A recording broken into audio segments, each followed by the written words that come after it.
There's this drummer, country guy I follow from Texas. I think he plays for Aaron Watson, I believe. Okay. But anyways, I saw that he was a family member for Porter & Davies, so he was so cool. I've never met him. I just follow him on Instagram, and I Instagrammed him asking him about the thing. His name is Nate Kuhn, fantastic drummer. Yeah.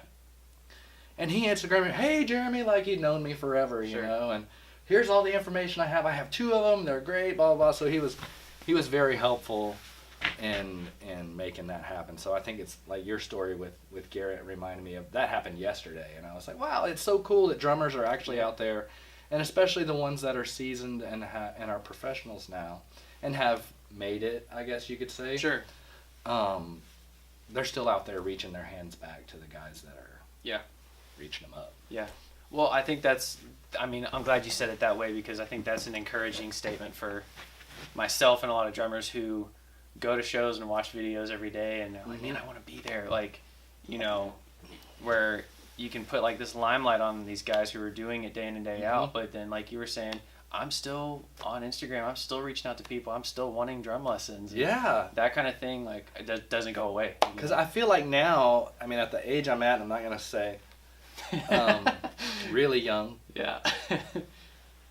I feel like the only way for me to get further right now is to have some lessons. Yeah.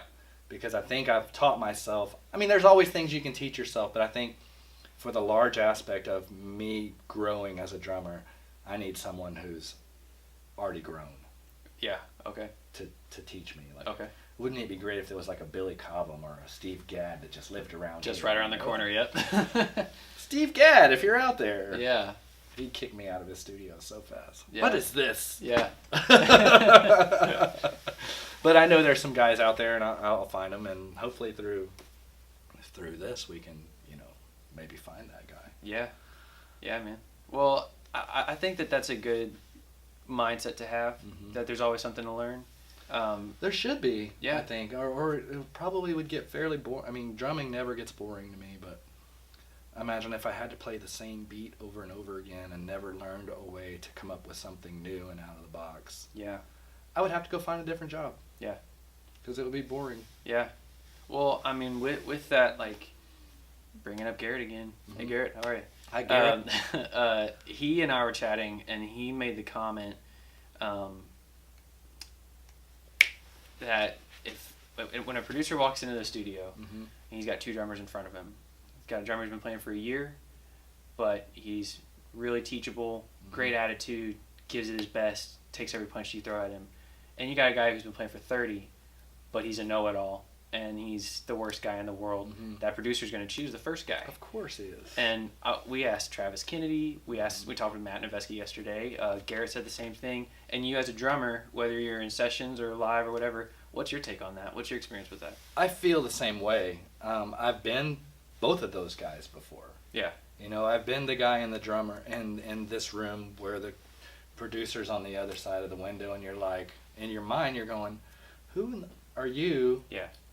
We just hired you. Right. Right? Like, I should be telling you, but it's the wrong attitude to have. Yeah. And it took me a while to learn that as well, but I think most of that was insecurity in myself, and insecurity in my playing, and insecure in the fact that, well, he might be about to tell me something that I don't know how to do. Yeah. And then what am I going to do? Yeah. You know, so a lot of times I feel like that whole vibe of, you know, I already know it all and stuff is more of a wall of insecurity. Yeah. And that's what I figured out. Or when you can come in and be all smiles and be like, with this last record, you know, it was totally out of my box. Yeah. Yeah, so I agree with you. The person who has the smile on their face, I mean, they're still going to have to be a good drummer for most producers. But if they're willing to go in there and take the punches and still come out with a smile on your face, you may have bruises all under your shirt or whatever, you know, or in your heart probably. Right. You know, you may feel like you didn't do a great job, but that producer is probably going to call you back because of your attitude. Yeah. You know, I follow another guy on Instagram, Rich Redmond. Yeah. You follow Rich? We're talking with Rich on Sunday, yeah. He's really positive. Sometimes so positive it makes you want to puke. Yeah. You know, no offense at all, Rich. I think it's beautiful. Yeah. But his whole thing, you know, every day he's putting out stuff that's like, you know, Your attitude's gonna make you or break you. Yeah. Basically, and it's totally true. Yeah. Nobody wants to deal with an asshole. Yeah. Those days are over. Right. They're gone. Yeah. And people want to have a good time when they're making music. Yeah. Because that's what, to me, music is all about. Having a good time, making an experience for someone else. Yeah. And, yeah. Yeah. Well, and I mean, like you said, like being here with you and you talking about that, again, we're going to be talking with Rich in a couple days, and he's a good example of that. Mm-hmm. And I think that there's this thing where even drummers who are looking up to these guys, when they go to the meet and greets and they're Mm-hmm. watching the videos and they're like, man, I want to be like so-and-so. And then they meet them and they're totally different than they come off on camera. It's a letdown. I don't want to be like that. Yeah. And I mean, what kind of example are you setting, Mm-hmm. not only for other people, but even for your bandmates? I've met a couple of musicians like that. I'm not going to say who they are. Yeah. But it was a huge, huge letdown. Yeah. Yeah. One of them I even played with. I played backup for him. It was an old country guy. Mm-hmm.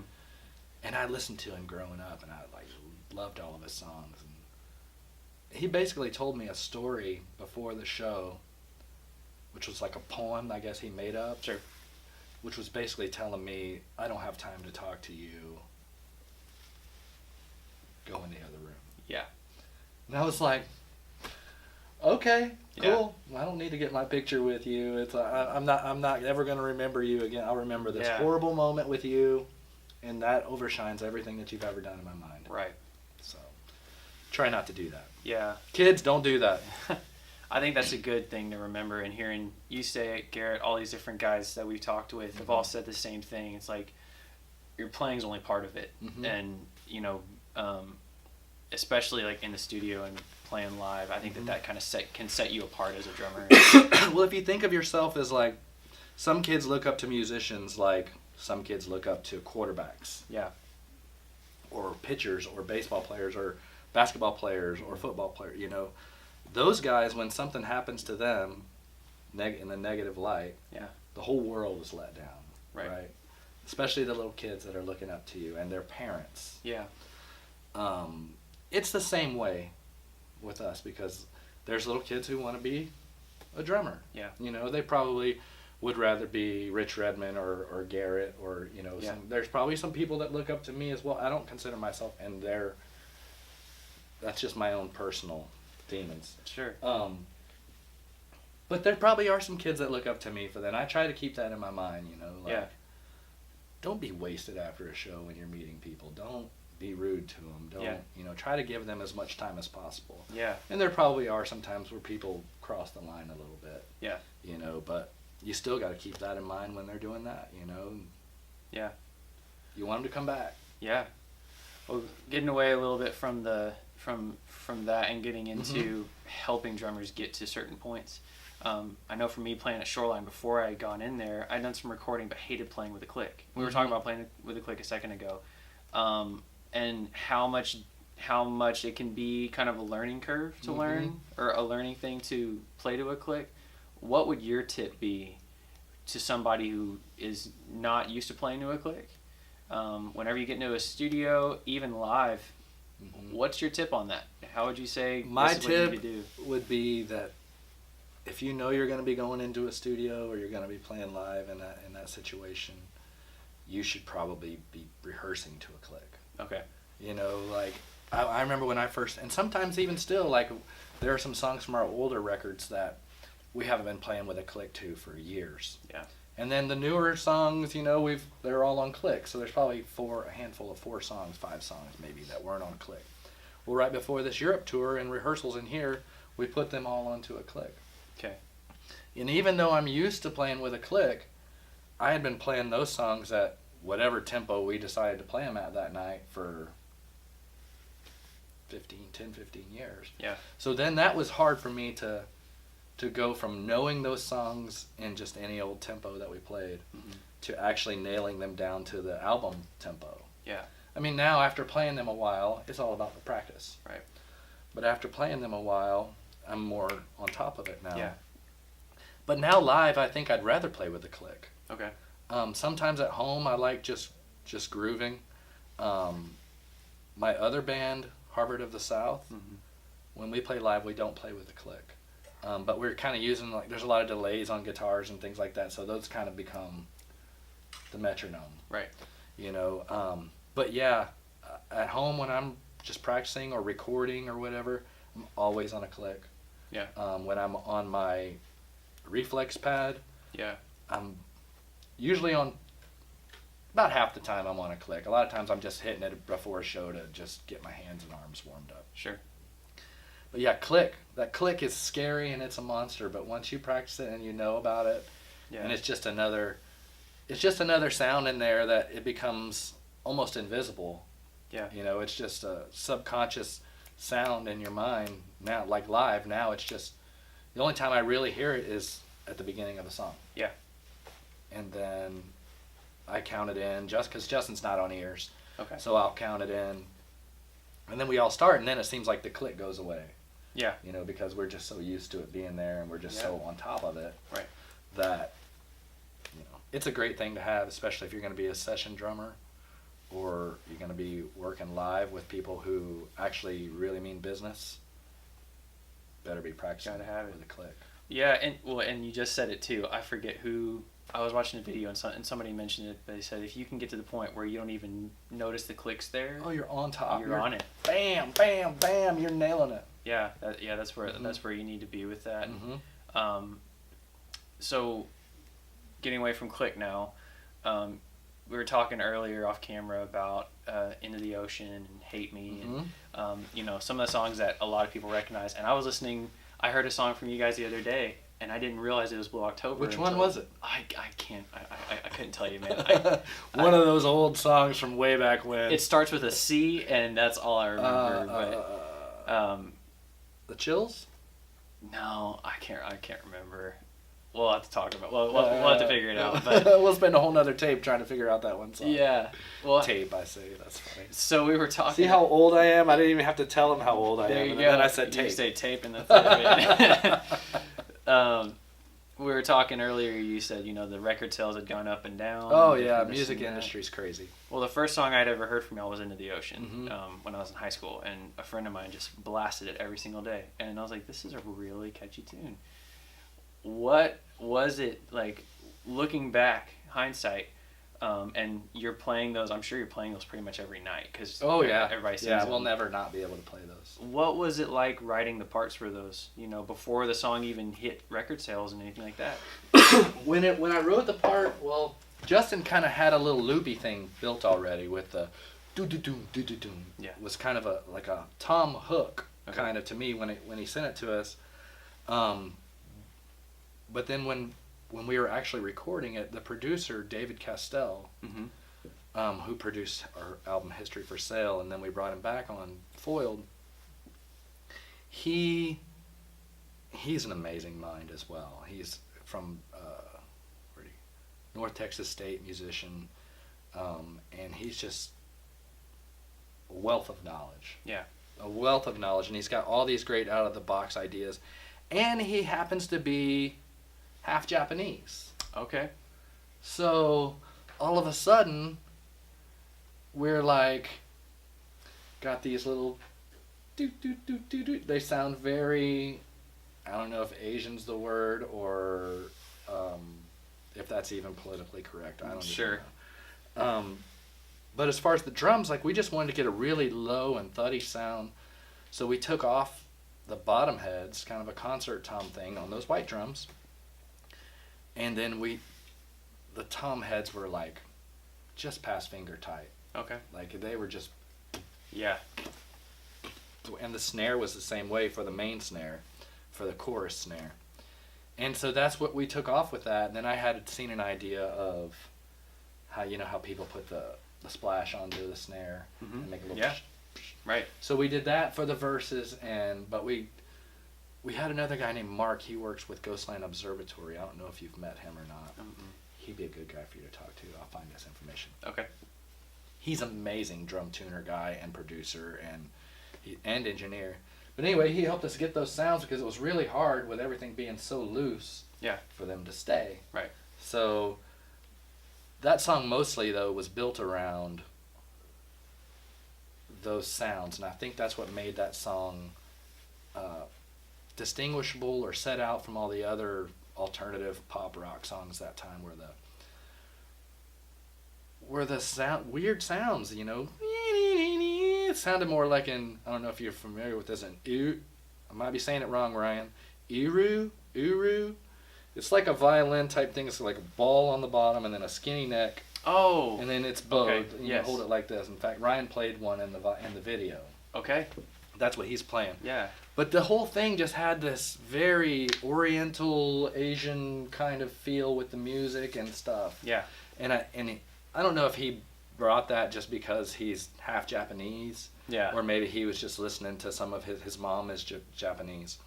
Maybe he had been visiting with his mom and heard some music that sounded like that the weekend before or whatever. Yeah. But it was so catchy, and the drums were awesome, but that wasn't even my favorite part of making that song. It was fun to make the drum part, but it was mostly just about tuning on the drums. I mean, the beat was real simple, and yeah. And we probably went through and played all the tom parts separately, so we could just give. Yeah. And then I probably came out, if I remember, this was so long ago, aging myself again. We came back and did the toms as overdubs. Okay. I believe. So, but yeah, I have to give the credit to that song. One to Ryan, our violinist, for playing all those out of the box. Yeah. Oriental Asian sounding parts. Yeah. And then to Dave Castell, for coming up with right those sounds. I mean, we had probably had the parts, but he came up with the sounds. Yeah. You know, and Justin too. But once we started going in that direction, it just was full-fledged in that direction because we loved it so much. Yeah. And I think that's what made that song stand out. Yeah. To me, anyway. So, having these different songs, and you know, you said you're kind of changing your sound, but not necessarily completely changing your sound. When you're going on tour, and we talked about what you're using in studio versus live, what is vital for you to bring aside from your normal kit and your cymbals, like extra snares, extra heads? Like what would you say if you're gonna play live? I go through snare heads like it's crazy. I don't go through them. Like I've never actually gone through them. Yeah. But I try to. I wear a Fitbit when I'm most of the time, so it counts my snare hand basically during a show. Okay. And so basically during a show, I'll like walk or drum like 5 or 7 miles, which is like 15,000 steps or whatever. Something like that. Granted, it counts it going down and up, yeah. so cut that in half. So the snare's probably getting hit 7,000 times. Let's just say that during really smart. Show. Yeah. So I wear the Fitbit to challenge my friends, so we're all old and fat. Yeah. But that was just one thing. I was like, man, we're going through snare heads like crazy. And then I look at my Fitbit and go, wow, no wonder. But snare heads, my kick pedal, I have, like, even when we travel somewhere else, to Europe or whatever, I'll bring my cymbals, my main snare, which is a Yamaha Recording Custom 7x14. Okay. It's at our shed. It's amazing. If you haven't checked out that drum, okay, do it. All right. I'll bring that drum, my kick pedal, and my cymbals, and my DTX Multi 12. Okay. To every show. Yeah. And the rest of the stuff I can get by. You know, like I said, Chucky Smokestacks. Yeah. He is a wizard. So they, like this last tour, they brought us drums, Yamaha. It was the older silver, the Absolute Nuvo lugs. But they brought it to us. We were like, we want all new heads, so new tops, new bottoms, new, you know, everything. But they were just like finger tight on everything. Okay. So we got there and like before the first show, he's like tuning the entire kit, tops and bottoms. Yeah. And he's got the patience for that, and he's so good at it. Right. And it sounded beautiful on the first show, where if it was me, it would have been like, tops sound all right. Yeah. You know? That's all right. Let's tweak this today. We'll tweak this other one tomorrow, you know? Yeah. But, yeah, those are the things I can't live without. Yeah. And I try not to play anything else but Yamaha. Okay. Live. Yeah. In the studio, you know, like Charlie's a CNC guy. He had his CNC kit here. The CNC kit he has actually has some of Ringo Starr from the Beatles, for you young kids that don't know. It has his rap on it. Not his, from his drums, or not that it looks like his. It's rap that when they made his drum shells years ago, Ludwig. Right. He set aside all this, was it black oyster pearl or whatever the color black oyster, was? Yeah. From the same load of rap. He put it in a vault.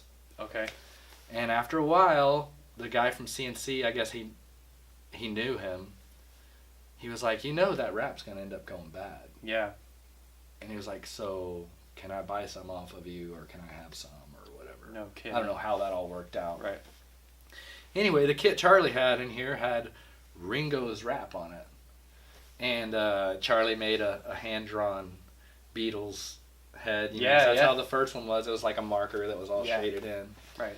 And he had one on here. But it was it kind of brought the little, it was a 20 by 12, I believe. Yeah. And man, that was just the punchiest little kit. And we just did Glenn John's miking on that and a kick drum mic. Yeah.